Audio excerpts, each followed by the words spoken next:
আপনারা কোথায় যাবেন? লাকসাম। লাকসাম যাবেন?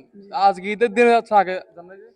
আসলে মাদ্রাসার মধ্যে একটু কালেকশন ছিল তো, চামড়া কালেকশন, এই কারণে আমরা আজকে রওনা দিছিলাম। আর যা আমরা সচরাচর জানতাম না আজকে মনে করেন ট্রেন বন্ধ থাকবে। আমরা তো জানি ট্রেন অহরহ চালু, এই কারণে আমরা আসছিলাম। তবে শুনতেছি কাউন্টারে যাই বলতেছে, শুনতেছি হ্যাঁ বলতেছে আজকে 12টার পরে ট্রেন, এখন নাই। আমরা এই কারণে বসে আছি। আর যদি এখন যদি বাসে যাই তাহলে আরো বেশি জার্নি, কুমিল্লা যাইতে হলে বহুত কষ্ট হবে, আর জার্নি বেশি, উদ্দিত ভাড়া। এই কারণে আমরা আজ না অপেক্ষা করতেছি 12টার দিকে বলে ট্রেন আছে, ট্রেনে যাওয়ার জন্য। বাসের ভাড়া খুব বাড়তি নিচ্ছে না? জি জি, বাসের ভাড়া অতিরিক্ত রাখতেছে। আমি কালকে গেছিলাম রিপোর্ট দেখার জন্য, কি মানে সবাই বলতেছে যে বাসের ভাড়াটা অতিরিক্ত নিচ্ছে, 600 টাকা বা 1200 টাকা এখন। জি, আজকে একটু কমছে নাকি এখনো সেম? না এই সেমে দেখতেছি। আসার সময় আমি হ্যাঁ আসছিলাম হাটাজারি থেকে, তবে আসার সময় মানে বাড়তি নিতেছে।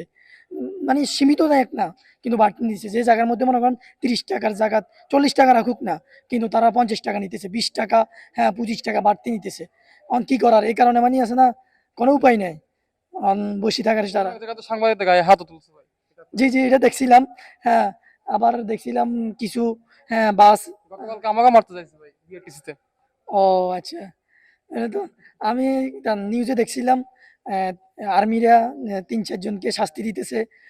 এটা দেখেই মনে ভাবছিলাম সচরাচর মানুষেরা একটু মানে সাবধান হয়ে যাবে, কিন্তু ওই না, মানে তারও আরো বেশি বেশি করতেছে ওরা। আচ্ছা, আপনারা তো দেশের উদীয়মান তরুণ প্রজন্ম, দেশের একটা পরিবর্তন আনার জন্য অবশ্যই আপনারা অংশগ্রহণ করছেন। এখন দেশের এই অবস্থা, মানে এগুলো তো পরিবর্তন হওয়ার কথা, তাই না? আমরা তো পরিবর্তনের জন্যই তো তরুণরা দেশে নামছে, দেশের পরিবর্তনের জন্য। এখন তো এই পরিবর্তনটা হচ্ছে না যে ভাই। অনেক দেশ তো সংস্কার হচ্ছে, তো সংস্কারটা হওয়ার কথা না? এই ভাড়াটা এগুলো তো রিজনেবলের মধ্যে চলে আসার কথা। আহ, এটা তো মনে করেন আছে না, আমরা তো ভাবছিলাম এটা মনে করেন প্রজন্মটা আরো উন্নতির দিকে যাবে, তো দেখতেছি না তো কি হইতেছে। আল্লাহ পাক রব্বুল আলামিন ভালো জানেন কি কারণে হ্যাঁ। আর সামনে তো নির্বাচন, শুনছেন? জি জি, সামনে নির্বাচন শুনছিলাম, নির্বাচনের পরে কি হয় কি ঘটে। এপ্রিলে নির্বাচনের তারিখ ঘোষণা করছে। এপ্রিলে নির্বাচনের তারিখ ঘোষণা করা হয়েছে। নির্বাচনের মাধ্যমে দেশের পরিবর্তন আসবে বলে আপনারা তো দেশের উদীয়মান তরুণ প্রজন্ম, দেশের পরিবর্তন হবে মনে হয়। ইনশাল্লাহ আমরা তো ইদান আশা করতে পারি, তবে আল্লাহ তাআলার কাছে সবকিছু। আল্লাহ তাআলা যদি ভালো চান, ইনশাল্লাহ যার হাতে হয়, হ্যাঁ, ভালো একটা ইদান সুন্দর একটা ইদানে পরিবেশে যেন রাষ্ট্রকে পরিচালনা করতে পারে, এমন একজন হাতে যেন আল্লাহ পাক রব্বুল আলামিন দেয়। আমাদের সবার কামনা বাসনা এটাই। আচ্ছা ভাই, মানুষ ভালো আছে? জি, সাধারণ মানুষ কেমন আছে কি মনে হয় আপনাদের অবজারভেশন? সাধারণ আসলে ভাই আমি কি বলবো, তারা কেমন আছে। আসলে আমি দেখছি, বুঝছেন, এখানে কিছু হকার, কিছু মানুষ এখন বাড়ি যেতে পারে নাই, বলছে ভাই পকেটে টাকা নাই, গাড়ি ভাড়া নাই, কষ্টে আছি, হতাশা, মনে দুঃখ, আনন্দ নাই।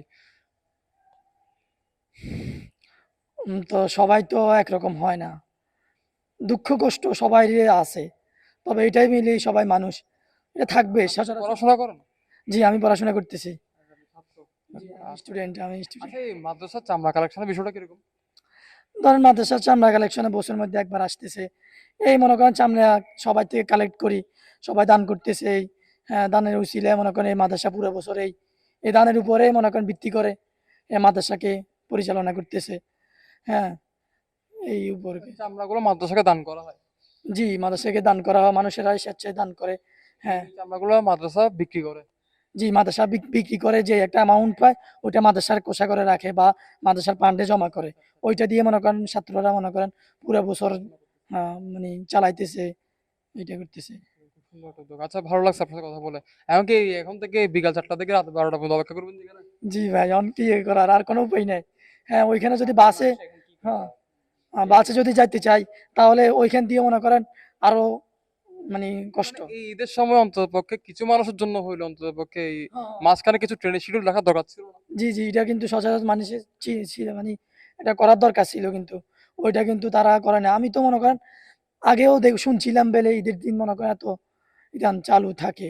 ঈদের দিন মানুষের চাপ কম থাকে, ঠিক আছে, কিন্তু টিকিট তো কিন্তু সব বিক্রি হয়ে গেছে। হ্যাঁ, হ্যাঁ, তো তো যেহেতু টিকিট বিক্রি হচ্ছে, সেহেতু মানুষ আছে, মানুষ তো লোকাল স্ট্যান্ডিং এ টিকিট নিচ্ছে।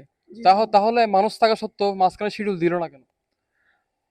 তারা মনে করেন টিকিট বেচতেছে, কিন্তু কিন্তু এমন আমি গেছি পাইতেছি না, অন টিকিট গায়েব, তবে আমরা মনে করেন ট্রেনও পাইতেছি না, টিকিটও নাই, এটার মানে কি ভাই? টিকিট নাই মানে অবশ্যই টিকিট বিক্রি হয়েছে, হ্যাঁ বিক্রি হয়েছে মানুষ তো। অবশ্যই আছে, হ্যাঁ আছে। মানুষ তবে যেহেতু আছে তাহলে ট্রেনের শিডিউল নাই কেন? হ্যাঁ ট্রেন নাই কেন, ট্রেন চালু হইতেছে না কেন? এটাই তো তারা জানতেছে উপর, মানে তারা কি করতেছে আমরা তো এটা বলতে পারতেছি না দেখি ভাই। আমরা